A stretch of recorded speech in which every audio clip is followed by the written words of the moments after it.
Bismillahirrahmanirrahim. Assalamualaikum warahmatullahi wabarakatuh. Alhamdulillah, wassalatu wassalamu ala rasulillah Sayyidina Muhammadin ibn Abdillah wa ala alihi wa sahbihi wa mawalah, amma ba'du. Saya Mas Suroh dari kelompok 7 akan mempresentasikan tentang nikah sirih dan talak dengan sahabat saya Abdullah. Jadi yang pertama, nikah siri. Nikah siri itu berasal dari kata sir yang artinya rahasia. Jadi nikah siri itu adalah nikah yang dirahasiakan, yang disembunyi-sembunyikan. Dan menurut agama kita, agama Islam, nikah siri itu sah hukumnya. Akan tetapi cuma masih terdapat sedikit permasalahan, diantaranya karena nikah siri itu dikabarkan merugikan kepada pihak wanita, karena nantinya kalau ada permasalahan seperti perceraian dan lain sebagainya, itu wanita tidak bisa menuntut kepada pengadilan. Dan yang selanjutnya, definisi talak. Talak itu berarti memutuskan, melepaskan ataupun meninggalkan. Sedangkan menurut pengertian syara itu adalah pelepasan tali pernikahan antara suami dengan istri. Dan adapun beberapa macam hukum talak dan macam-macam talak. Jika dilihat dari segi hukum, talak itu terbagi menjadi 4 hukum: wajib, haram, mubah, dan sunnah. Wajib tidak menjadi wajib apabila tidak menemukan jalan lain kecuali talak yang bisa ditempuh untuk meredakan pertikaian terjadi di antara suami istri. Jadi talak ini sifatnya wajib jika sudah tidak ada jalan lain kecuali memang dengan jalan talak. Dan yang kedua adalah haram. Haram menjatuhkan talak kepada sang istri bila tidak memiliki tujuan yang jelas. Kalau cuma hanya mau talak-talak biasa, itu hukumnya haram. Yang ketiga itu mubah. Hukum talak bisa menjadi mubah jika istri memiliki akhlak yang buruk.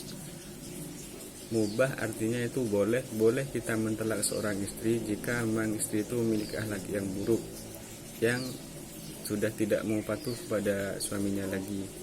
Dan yang keempat itu sunnah. Hukum talak akan menjadi sunnah apabila keadaan rumah tangga sudah sulit dipertahankan, dan apabila akan lebih banyak bahayanya. Dan kemudian dari segi kondisi istri, talak itu dibagi menjadi 2 macam. Yang pertama tolak sunni, dan yang kedua adalah tolak bid'i. Tolak sunni itu dijatuhkan oleh suami pada istrinya dalam keadaan istri suci dan tidak disetubuhi di dalam masa itu. Dan yang kedua tolak bid'i, yaitu tolak yang dimana dijatuhkan oleh suami pada istrinya dalam keadaan menstruasi atau haid dan disetubuhi dalam masa suci itu.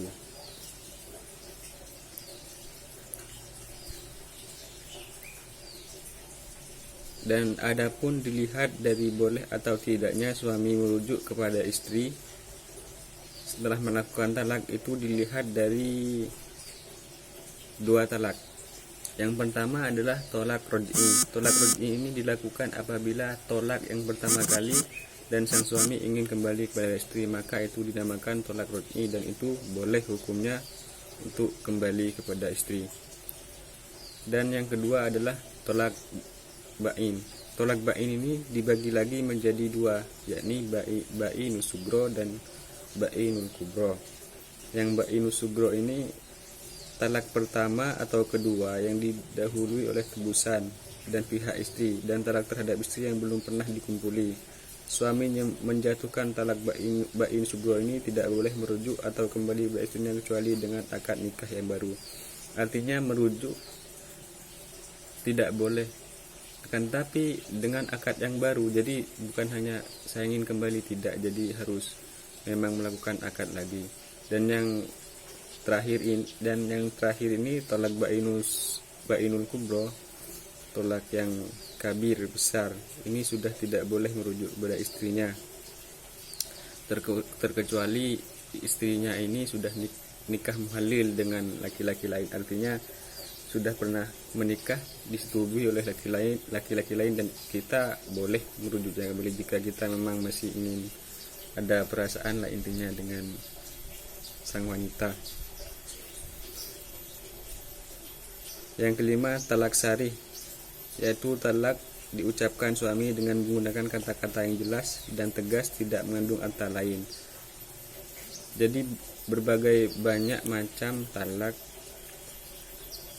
Di antaranya talak sari ini adalah talak dengan menggunakan kata-kata yang jelas, tidak mengandung makna lain.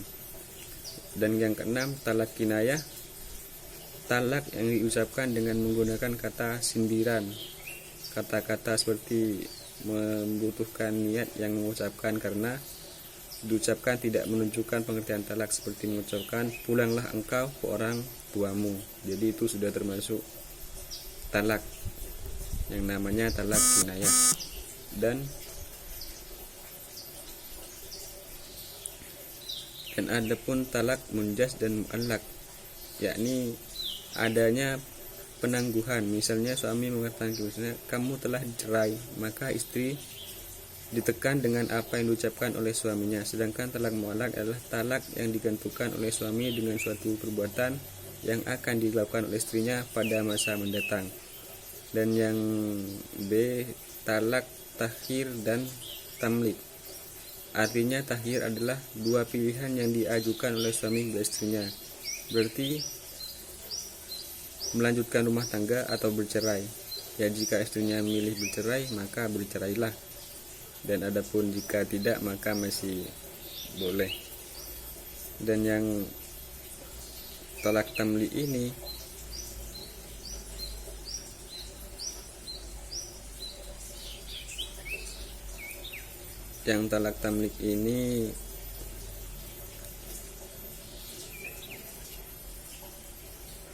adalah talak di mana seorang suami berada di tanganmu sendiri. Seorang suami yang mengatakan, aku serahkan urusanmu kepadamu. Jadi seakan-akan sang suami sudah tidak mau peduli lagi dengan sang istrinya, jadi semuanya sudah diserahkan. Dan talak wakalah dan kitabah, yakni mewakilkan kepada seorang atau mentalak istrinya atau dengan menuliskan surat kepada istrinya. Jadi adapun talak wakalah, yakni talak yang diwakilkan oleh orang lain, misalnya kepada itu mengucapkan kepada istri kita. Dan talak kitabah dengan tulisan, artinya kita juga bisa menulis di buku, di WhatsApp, apalagi ya di zaman sekarang bisa kita melakukan talak. Dan yang terakhir adalah talak haram, yaitu apabila suami menolak istrinya dalam satu kalimat, mentalak istrinya dalam satu kalimat, atau mentalak dalam 3 kalimat, akan tapi dalam satu majelis. Seperti jika suami mengatakan kepada istrinya, kamu ditalak 3, ataupun kamu aku talak dan talak. Menurut ijma ulama, talak seperti ini diharamkan berdasarkan hadis Rasulullah Sallallahu Alaihi Wasallam mengenai seorang laki-laki yang mentalak 3 istrinya dalam satu kalimat. Lalu beliau berdiri dan marah seraya berkata, apakah kitab Allah hendak dipermainkan, sedang aku masih berada di tengah-tengah kalian? Hingga ada seorang berdiri seraya berkata, wahai Rasulullah, izinkan aku membunuhnya. Jadi saya kira itu saja dari saya yang dapat saya sampaikan, presentasikan. Kurang lebihnya mohon maaf yang sebesar-besarnya. Wallahul muwaffiq ila aqwamit thoriq. Wassalamualaikum warahmatullahi wabarakatuh.